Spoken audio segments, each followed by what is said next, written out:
ہمارا ایک طوطا تھا یہی ہے، اور وہ 22 سال سے ہمارے پاس رہا ہے، ابھی جا کے 2 مہینے پہلے مرا ہے۔ یہ 22 سال کے عرصے میں کتنے حادثات ہوئے ہوں گے، کتنے واقعات ہوئے، لیکن میں ایسا رویا نہیں ہوں جیسے اس طوطے کے صدمے پر، کیونکہ اس میں بڑے کمالات تھے اور اس کی کرامات دیکھی تھی۔ یہ تجاوزات ہٹ رہی تھی، اس کے پنجرے کے ساتھ دیوار ٹوٹ گئی، ہنگامہ کھڑا کیا۔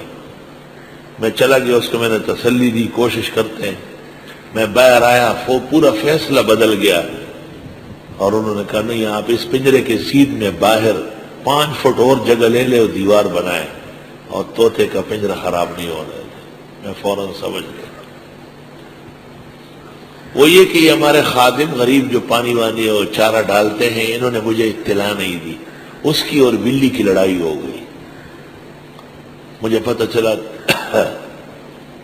کہ طوطا زخمی ہے، میں اس کے پاس گیا، پنجرے میں بڑے بڑے پنجرے، اس میں داخل ہوا، اور میں نے کہا بہت شرمندہ ہوں، بہت معافی چاہتا ہوں، مجھے پتہ نہیں تھا کہ آپ کے تمام لوگ مر گئے اور بلی نے آپ سے جھگڑا کیا ہے، مجھے پتہ ہوتا تو یہ دن نہ آتا۔ پہلے چپ چاپ بیٹھا تھا، بات نہیں کر رہا تھا، جیسے ہی میں نے یہ رونا دھونا شروع کیا تو بس یکدم ایسا کھولا سینہ کہ یہ دیکھو پورا زخم، پاپ ایک ایک ٹانگ اٹھا کے دکھاتا رہا کہ یہ خون دیکھو کتنا جھگڑا ہوا ہے۔ اس کے بعد میں اسے لے گیا اندر، انور شاہ کی والدہ نے اس کو ہلدی ڈالی، علاج شروع کیا، رات کو کھانا کھایا۔ صبح سویرے ایک بچی ہے، وہ رات کے 5 بجے اٹھی، 7 بجے اٹھی دیکھنے کے لیے، تو وہ بچی بڑے پیارے انداز میں مجھے آ کے رونے لگی کہ ابو میں رات کو اٹھی 2 بجے 3 بجے، وہ صحیح تھا، 5 بجے 7 بجے 10 بجے اٹھی تو امی نے کہا اس کا جنازہ بھی ہو گیا ہے، انتقال ہو گیا ہے۔ اور واقعی اس سے مجھے بھی بڑی محبت تھی۔ 22 سال عمر، ضمیری پوری کتاب میں یہ نہ لکھ سکا کہ کسی پرندے کا اتنا عمر ہوتا ہے۔ مشہور ہے کہ کوے اور چیل کی عمر ہے، اوروں کی نہیں، مردار جانوروں کی عمر ہوتی۔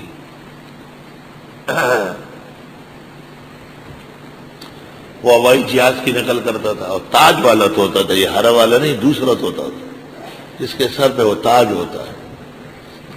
اور جب میں گھر جاتا تھا تو میری بھی نقل کرتا تھا، زرکا زرکا۔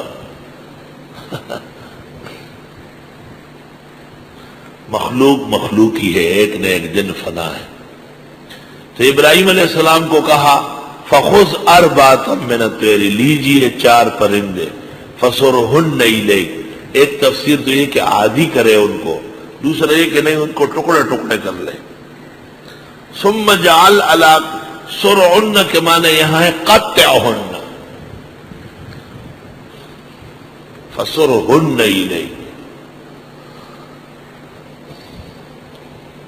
بس یہ مشترک المعنی ہوتے ہیں۔ پس کاٹ دے ان کو، ثم جعل علی کل جبل منہن جزءا، پھر رکھ دے ہر پہاڑ پر ان کے لیے ٹکڑے، ثم ادعہن، پھر بیچ میں آواز دے دے، یاتینک سایہ، آئیں گے تیرے پاس اڑ اڑ کر، دوڑتے ہوئے اڑ اڑ کر۔ وَعْلَمْ، جان لو، ان اللہ عزیز حکیم، بے شک اللہ تعالی غالب اور حکمت والے۔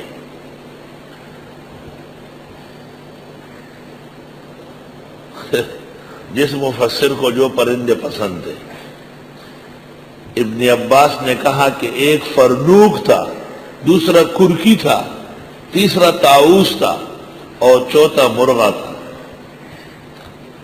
امام مجاہد نے کہا کہ ایک کبوتر تھا، دوسرا مور تھا،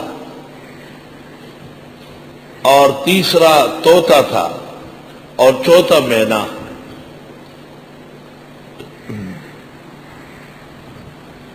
پرندوں کے سلسلے میں 3 کتابیں عجائب ہے۔ سب سے بڑی کتاب جاہز نے لکھی، جاہز 255 میں مرا ہے، اس کتاب کا نام ہے الحیوان، 9 جلدوں میں۔ میری دانش میں اس سے بڑی کتاب میں نے نہیں دیکھی۔ اور دوسری حیات الحیوان علامہ دمیری کی، دمیری محدث شافی۔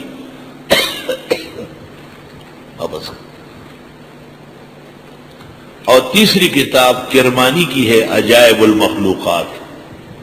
خدا کی قسم اگر خداوند تعالیٰ نے زرولی کو توفیق دی اور میں نے حیوانات پر کتاب لکھی تو یہ سب کتابیں ترک ہو جائے گی، میری کتاب عجوبہ عالم ہوگی۔ مجھے اتنی معلومات ہے جانوروں کے بارے میں جتنی بریلویوں کے بارے میں ہے، ان سے زیادہ جانوروں کے بارے میں، یاد رکھو۔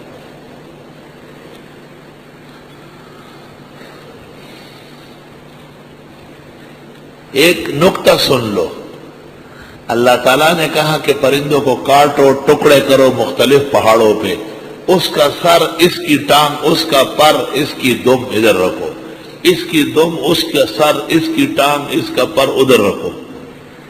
4 پرندوں کے ٹکڑے ٹکڑے کر کے مختلف پہاڑوں پہ رکھے، اور پھر درمیان میں ابراہیم علیہ السلام کھڑے ہوئے ہیں، کہا طوطے بحکم خدا آ جاؤ۔ وہ ٹکڑے سارے آپس میں مل مل کے پرندہ بن گیا، اڑتا ہوا حضرت کے سامنے آ گیا، چاروں آ گئے ایک ایک کر کے۔ تفتزانی امیر تیمور کے دربار میں شیخ الاسلام تھا، جرجان سے میر سید آیا، وہ تفتزانی کا شاگرد بھی ہے لیکن شعبہ نواز بہت بڑا تھا میر سید، جس کو آپ سید السند کہتے ہیں۔ تفتزانی نے بادشاہ کو کہا کہ میرا ایک شاگرد ہے، بڑا قابل ہے، اس کو لے آتا ہوں، کہا لے آؤ۔ اب جب لے آیا تو اب بادشاہ کو متاثر کرنے لگا، دن کا وقت تھا، بادشاہ اور یہ لوگ بیٹھ کر ناشتہ کر رہے تھے، اوپر پرندے گزرے،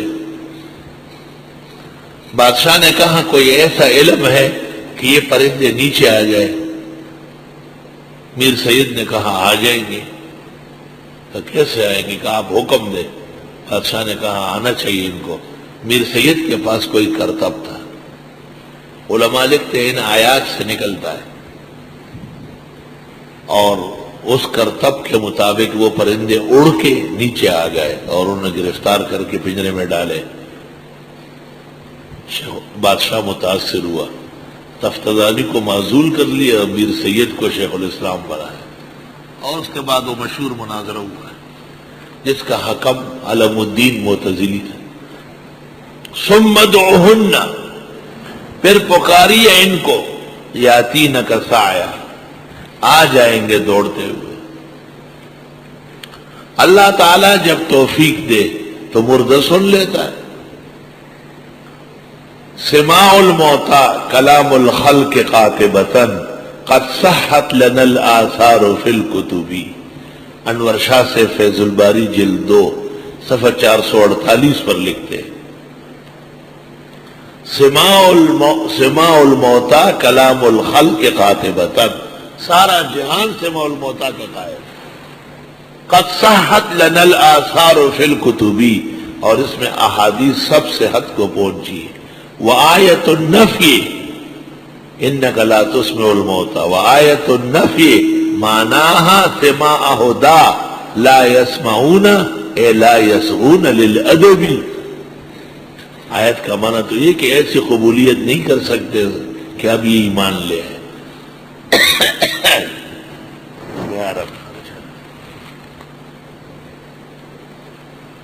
اس سے یہ بات معلوم ہوئی کہ عند القبر سماع خلاف شرع نہیں ہے، اور زڑچ خدے کاندی روخانہ جام د جمشی، اور پدے جام کے ورخارہ تمام عالم شی۔